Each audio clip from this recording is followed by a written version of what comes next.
നിങ്ങൾക്ക് ക്യാൻസറാണോ, നിങ്ങൾക്ക് തലവേദനയാണോ, നിങ്ങളുടെ രോഗം എന്താണെന്ന് അറിയേണ്ടതില്ല.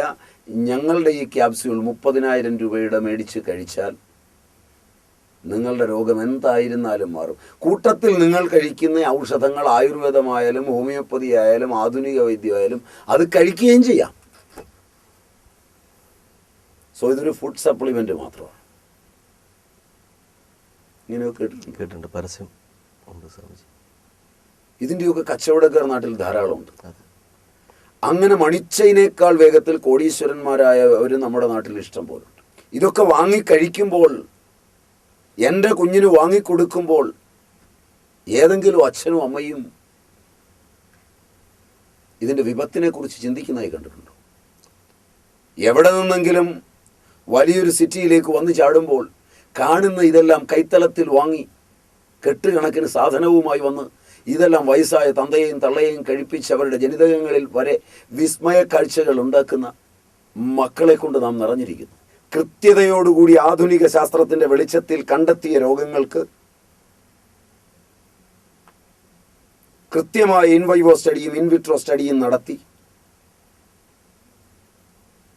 സ്റ്റാറ്റിസ്റ്റിക്സിൻ്റെ എല്ലാ മാനദണ്ഡങ്ങളും ഉപയോഗിച്ചിറങ്ങുന്ന പേറ്റന്റ് മരുന്നുകൾക്ക് ആയുർദൈർഘ്യം കുറയുകയും ഒരു കാലഘട്ടത്തിൽ വളരെ പ്രയോജനപ്രദമെന്ന് പറഞ്ഞു വിറ്റ മരുന്നുകൾ പിന്നീടൊരു കാലഘട്ടത്തിൽ മാർക്കറ്റിൽ നിന്ന് ഔട്ടാവുകയും ചെയ്യുന്നുവെങ്കിൽ ശാസ്ത്രത്തിന് എവിടെയോ കാലിടറുന്നുണ്ടെന്നുള്ളത് തീർച്ചയല്ലേ? തീർച്ചയാണ് സ്വാമിജി. ചികിത്സാ രംഗത്ത് 1 കൊല്ലമോ 2 കൊല്ലമോ 10 കൊല്ലമോ കൊണ്ട് കോടികൾ സമ്പാദിക്കാവുന്ന മരുന്നുകൾ മാർക്കറ്റിൽ വരുന്നത് നിങ്ങൾ കണ്ടിട്ടുണ്ടോ? ശരിയായിരിക്കും സ്വാമിജി. ദാമ്പത്യ സുഖം നിങ്ങൾ അനുഭവിച്ചിട്ടില്ലേ? പറയൂ, ഞങ്ങളുടെ കിറ്റ് വാങ്ങൂ. നിങ്ങൾക്ക് ഷുഗർ ഉണ്ടോ? ഞങ്ങളുടെ കിറ്റ് വാങ്ങൂ. ഇങ്ങനെ കണ്ടിട്ടുണ്ടോ? ഇതിന് മോഡേൺ മെഡിസിൻ്റെ, ആയുർവേദത്തിൻ്റെ, ഹോമിയോപ്പതിയുടെയൊക്കെ പേരുകളിൽ ഇങ്ങനെയുള്ള കച്ചവട സംഘങ്ങൾ ഇറക്കുന്ന ഈ ശാസ്ത്രശാഖകളുമായി പുലബന്ധം പോലുമില്ലാത്തവർ ഇറക്കി വിടുന്നതും ഇതിലൊന്നിലും പെടാത്ത സകലർക്കും കഴിക്കാവുന്ന മരുന്നുകൾ ഇറക്കി വിടുന്നതായ ഒരുപാട് കമ്പനികളുണ്ട്.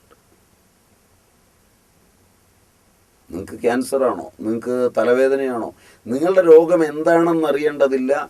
ഞങ്ങളുടെ ഈ ക്യാപ്സ്യൂൾ 30,000 രൂപയുടെ മേടിച്ച് കഴിച്ചാൽ നിങ്ങളുടെ രോഗം എന്തായിരുന്നാലും മാറും. കൂട്ടത്തിൽ നിങ്ങൾ കഴിക്കുന്ന ഔഷധങ്ങൾ ആയുർവേദമായാലും ഹോമിയോപ്പതി ആയാലും ആധുനിക വൈദ്യമായാലും അത് കഴിക്കുകയും ചെയ്യാം. സോ ഇതൊരു ഫുഡ് സപ്ലിമെൻ്റ് മാത്രമാണ്. ഇങ്ങനെയൊക്കെ കേട്ടിട്ടുണ്ട്, പരസ്യം ഉണ്ട് സ്വാമിജി. ഇതിൻ്റെയൊക്കെ കച്ചവടക്കാർ നാട്ടിൽ ധാരാളമുണ്ട്. അങ്ങനെ മണിച്ചതിനേക്കാൾ വേഗത്തിൽ കോടീശ്വരന്മാരായവർ നമ്മുടെ നാട്ടിൽ ഇഷ്ടം പോലുണ്ട്.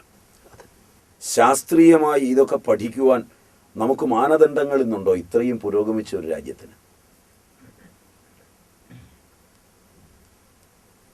ഇതൊക്കെ വാങ്ങിക്കഴിക്കുമ്പോൾ, എൻ്റെ കുഞ്ഞിന് വാങ്ങിക്കൊടുക്കുമ്പോൾ ഏതെങ്കിലും അച്ഛനും അമ്മയും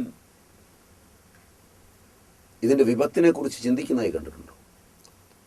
എവിടെ നിന്നെങ്കിലും വലിയൊരു സിറ്റിയിലേക്ക് വന്നു ചാടുമ്പോൾ കാണുന്ന ഇതെല്ലാം കൈത്തലത്തിൽ വാങ്ങി കെട്ടുകണക്കിന് സാധനവുമായി വന്ന് ഇതെല്ലാം വയസ്സായ തന്തയെയും തള്ളയെയും കഴിപ്പിച്ച് അവരുടെ ജനിതകങ്ങളിൽ വരെ വിസ്മയ കാഴ്ചകൾ ഉണ്ടാക്കുന്ന മക്കളെ കൊണ്ട് നാം നിറഞ്ഞിരിക്കുന്നു. ഇതിനൊക്കെ ഏതെങ്കിലും സ്റ്റാൻഡർഡൈസേഷനും ഏതെങ്കിലും നിയമവും ഏതെങ്കിലും വസ്തുതയ ഇത് പ്രയോജനപ്രദമാണെന്ന് കാണിക്കുന്നതുമായ രംഗങ്ങൾ നമുക്കുണ്ടാവും. പിന്നെ ഇവയൊക്കെ എങ്ങനെയാണ് നിലനിൽക്കുന്നത്? ശരിയായിരിക്കും. ലോകോത്തരങ്ങളായ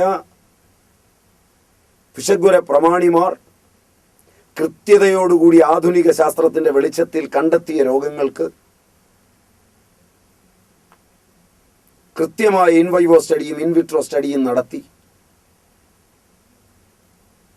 സ്റ്റാറ്റിസ്റ്റിക്സിൻ്റെ എല്ലാ മാനദണ്ഡങ്ങളും ഉപയോഗിച്ചിറങ്ങുന്ന പേറ്റന്റ് മരുന്നുകൾക്ക് ആയുർദൈർഘ്യം കുറയുകയും ഒരു കാലഘട്ടത്തിൽ വളരെ പ്രയോജനപ്രദമെന്ന് പറഞ്ഞു വിറ്റ മരുന്നുകൾ പിന്നീടൊരു കാലഘട്ടത്തിൽ മാർക്കറ്റിൽ നിന്ന് ഔട്ടാവുകയും ചെയ്യുന്നുവെങ്കിൽ ശാസ്ത്രത്തിന് എവിടെയോ കാലിടറുന്നുണ്ടെന്നുള്ളത് തീർച്ചയല്ലേ? തീർച്ചയാണ് സ്വാമിജി. രോഗചികിത്സയിൽ ചെറിയ ഡോസിൽ തുടങ്ങിയിട്ട് ആ ഡോസ് കൊണ്ട് രോഗം ഒരിക്കലും മാറുന്നില്ല, മരണം വരെ കഴിക്കേണ്ടി വരികയും ഡോസ് കൂട്ടി കൊണ്ടുപോകേണ്ടി വരികയും കുറച്ച് കഴിയുമ്പോൾ മാർക്കറ്റിൽ നിന്ന് തന്നെ ഈ സത്വം പിൻവലിക്കപ്പെട്ട് കഴിഞ്ഞ് ഈ മരുന്നിന് പറ്റില്ല എന്ന് പറഞ്ഞ് വലിച്ച് കമ്പനി ഇതിനേക്കാൾ കൂടിയ ഡോസുള്ള വേറൊരു സാധനം ഇറക്കുമ്പോൾ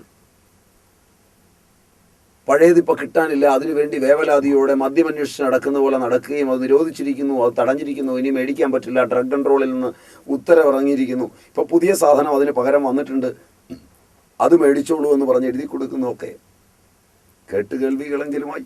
അതെ, അങ്ങനെ ഉണ്ടോ? അങ്ങനെ ഉണ്ട് സ്വാമിജി. അപ്പോൾ ഇതെവിടെയാണ് പ്രവർത്തിക്കുന്നത്? മുമ്പ് പറഞ്ഞ മദ്യം പോലെ, പെട്രോൾ പോലെ,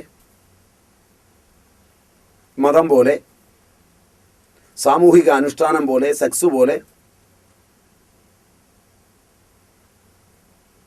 പരിണാമം അവനിൽ വരുത്തുന്നതിന് പകരം, അവൻ്റെ രോഗത്തെ മാറ്റുന്നതിന് പകരം അവൻ്റെ അഡ്രിനാലിനെ താൽക്കാലികമായി ഷൂട്ടപ്പ് ചെയ്ത് നിർത്തി വഞ്ചിക്കുകയായിരിക്കുമോ